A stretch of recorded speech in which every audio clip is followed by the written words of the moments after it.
Now we need to worry about white balance. Right next to the gain button is the white balance preset, A or B.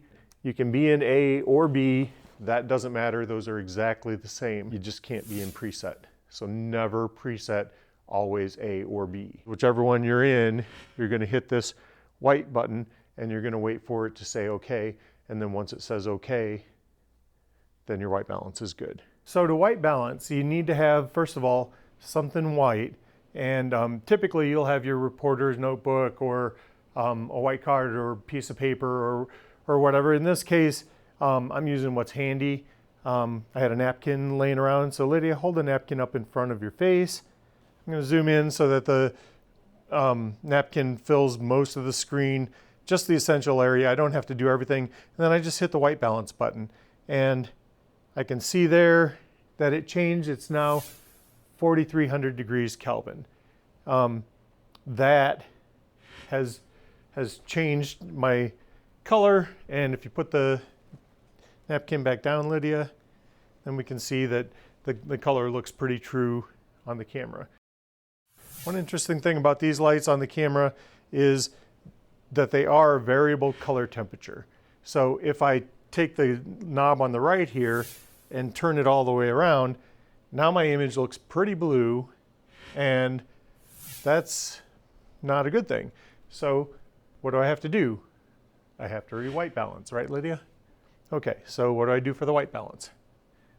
Have her hold the napkin up in front of her face, and again, as we watch this, you can see the area in here that needs to have some usable white in it, okay? That was good.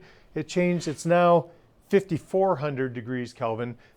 That means that this light is more blue. You can put your napkin down now. And now the color looks better. If I take this all the way down counterclockwise, you can see that it looks quite a bit more amber. That's because it's a lower color temperature. And let's white balance again.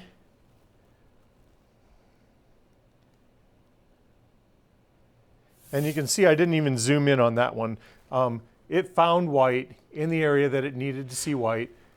And you can put the napkin down again. And now the light looks pretty normal. And you can see we're at 2,700 degrees Kelvin now. But we're going to have problems if I turn the lights back on. These lights are a little more toward the blue range. They're actually LED lights. Used to be fluorescent lights in here, but they replaced them this summer. So these are LED lights, and they're a little more blue. So I need my light to probably match somewhere in that range. Again, think of the color temperature. I'm going to turn this light off, and we'll see what the color temperature is with the light off. Hold up a white again, and we'll get a white balance. Looks like the white balance here is 3,000. So they've done some color correcting to the LED lights in this room. Otherwise, it would be very blue. They'd be 6,400, at least 5,000, but they're down to 3,000. So that means they're a warm light color temperature. So the range here, iris back down so she doesn't look like a ghost. I need to match that with this light. So I turn this light all the way on, and I can see here there's color starts at 32 up to 40. So probably somewhere in that just a little below 36 range is going to be pretty similar to the lights that we've got in here. And again, you can see the difference when I have no light on and when I have the light on. It's subtle, but it's noticeable. It's going to be the difference between looking like amateur crap video and looking decent. People aren't going to look at it and go, oh, they didn't have a light on, but they're going to look at it and go, yeah, it just doesn't look that great.